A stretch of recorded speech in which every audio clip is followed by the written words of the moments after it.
Hari ini tanggal 1 Juli tahun 2022 beredar informasi di beberapa media sosial. Ada yang mengabarkan, bahkan mungkin banyak yang berharap bantuan PKH tahap 3 segera cair dan juga bantuan sosial yang lainnya seperti bantuan pangan non tunai atau program kartu sembako. Nah, apakah benar PKH tahap 3 akan cair di awal bulan Juli ini atau mungkin akan cair terlambat nantinya? Nah, selain informasi pencairan bantuan PKH tahap 3 dan juga BPNT, berikut juga akan saya informasikan terkait mengenai KPM yang berusia kurang dari 40 tahun atau keluarga muda, KPM yang berusia 40 hingga 60 tahun, dan KPM lansia, disabilitas, dan anak yatim yang tidak punya keluarga atau tanpa keluarga. Kira-kira siapa saja pendampingnya dan bagaimana tugas pendampingannya nanti? Simak videonya sampai akhir. Jangan kemana-mana, kita intro. Assalamualaikum warahmatullahi wabarakatuh. Salam sejahtera, Shalom, Om Swastiastu, Namo Buddhaya, salam kebajikan. Sobat YouTube, kembali lagi di channel saya, Sukron Channel. Apa kabar Sobat YouTube semua? Semoga Sobat YouTube semua selalu diberikan kesehatan, diperlancar segala urusan dan usahanya, dan diperbanyak rezekinya. Amin. Sobat YouTube, pada video kali ini saya akan memberikan info terbaru tanggal 1 Juli tahun 2022. Ada banyak KPM yang mungkin sedang menanti atau mungkin berharap untuk pencairan bantuan PKH tahap 3. Banyak yang berharap pencairannya di awal bulan Juli. Atau mungkin beredar kabar di berbagai media sosial, ada yang menyebutkan tanggal 1 katanya jam 9, itu ada yang menyebutkan. Katanya PKH akan cair. Dan juga pasti juga banyak yang menunggu bantuan BPNT juga cair.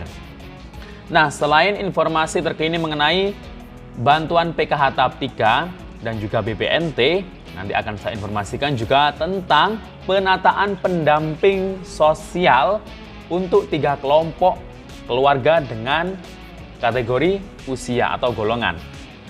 Baik yang umurnya 40 tahun ke bawah, keluarga KPM yang umurnya 40 hingga 60 tahun, maupun keluarga yang ada anak yatim atau mungkin disabilitas atau lansia yang tanpa keluarga atau yang tunggal sendirian. Nah, bagaimana nanti penataan pendampingannya? Kira-kira tugas dari pendampingnya nanti apa untuk ketiga kelompok ini? Dan kira-kira berlaku mulai kapan ini ya? Nah, sebelum kita lanjut, silakan yang baru bergabung di subscribe dulu channel ini dan ditekan tombol loncengnya agar Sobat YouTube semua mendapatkan pemberitahuan video terbaru dari Sukron Channel. Dan jangan lupa di-share di berbagai media sosial dan di-like apabila Sobat YouTube suka dengan video. Oke Sobat YouTube, kita lanjutkan pembahasannya. Nah Sobat YouTube, terkait mengenai kabar yang beredar untuk pencairan PKH tahap 3, ada beberapa KPM atau mungkin banyak sekali KPM yang berharap PKH tahap 3 itu segera dicairkan di awal-awal bulan Juli.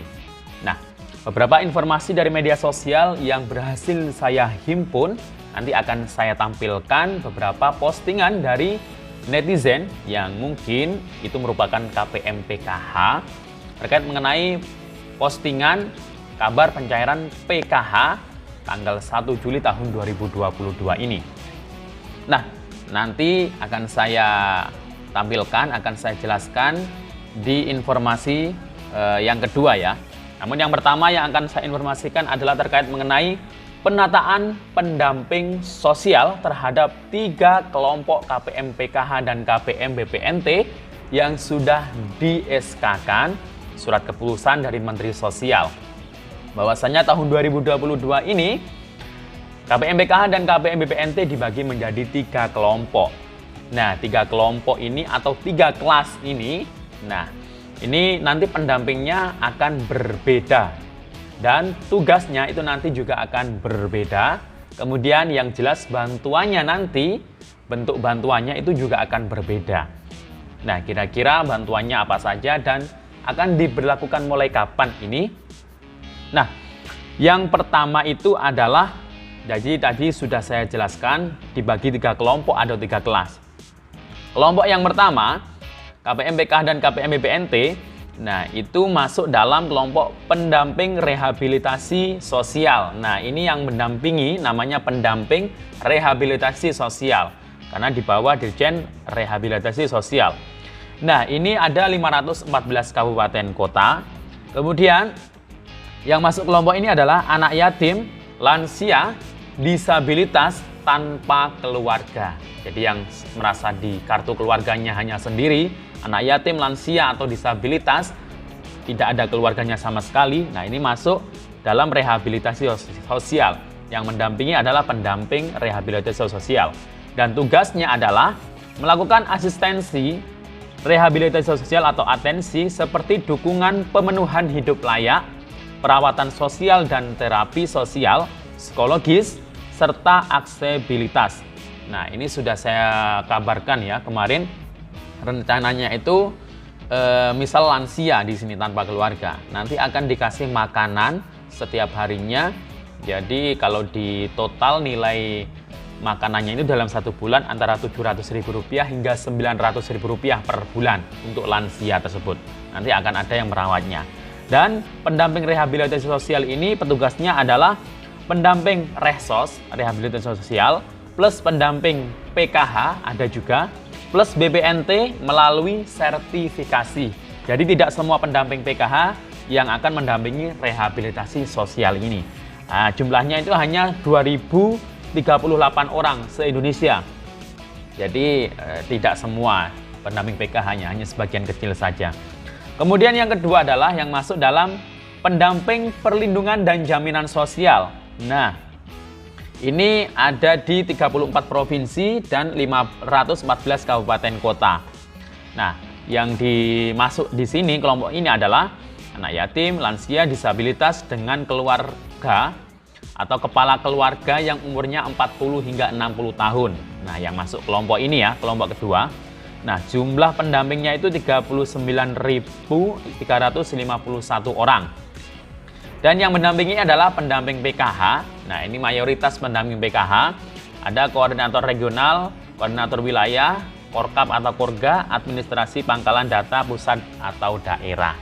Kemudian yang ketiga, golongan adalah pemberdayaan sosial. Yang mendampingi adalah pendamping pemberdayaan sosial. Jadi semuanya nanti akan menjadi pendamping.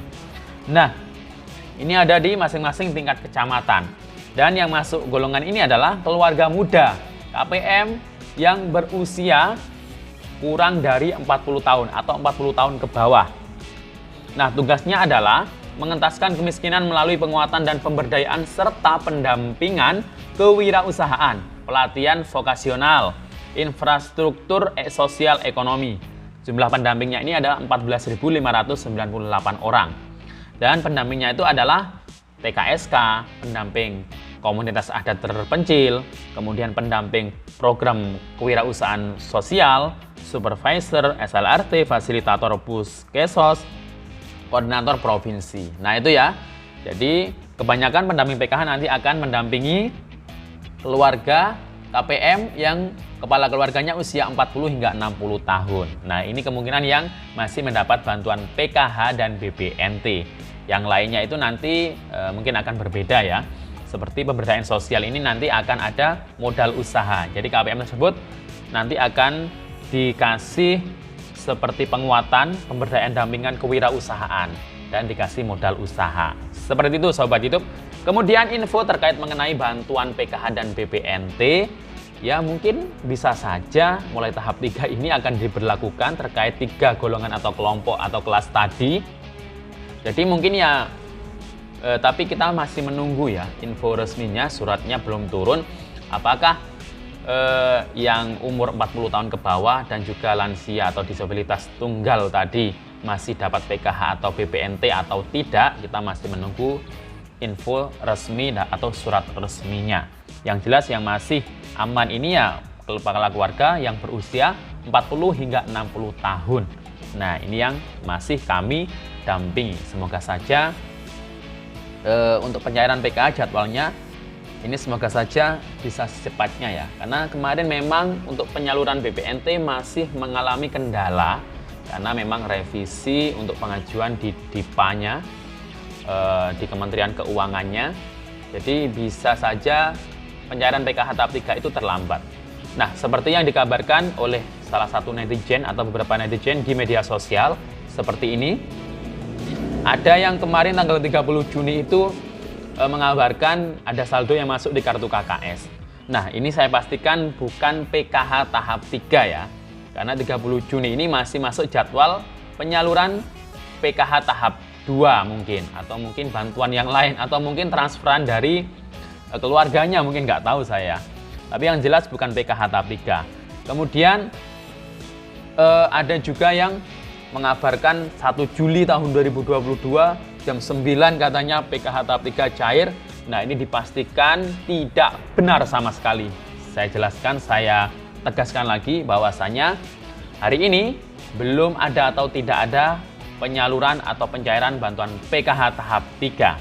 Info yang paling valid yang kita percayai itu adalah informasi dari pendamping PKH-nya masing-masing. Jadi sebelum pendamping mendapatkan SP2D, surat perintah pembayaran dana, nah maka dari itu saya meminta para KPM untuk tidak terburu-buru untuk mengecek saldo bantuan KKS-nya di mesin ATM terdekat atau agen. Tunggu info dari pendampingnya masing-masing. Karena cair atau tidaknya saldo bantuan itu masuk ke kartu KKS Anda, itu dipastikan dari apakah nama Anda masuk dalam daftar SP2D yang dipegang atau diterima oleh para pendamping PKH-nya di masing-masing daerah tersebut. Nah, itu ya Sobat YouTube. Jadi jangan terburu nafsu, jangan sampai termakan berita hoax. Nah, seperti itu. Demikian info dari saya, semoga bermanfaat. Sampai jumpa di video saya selanjutnya. Wassalamualaikum warahmatullahi wabarakatuh.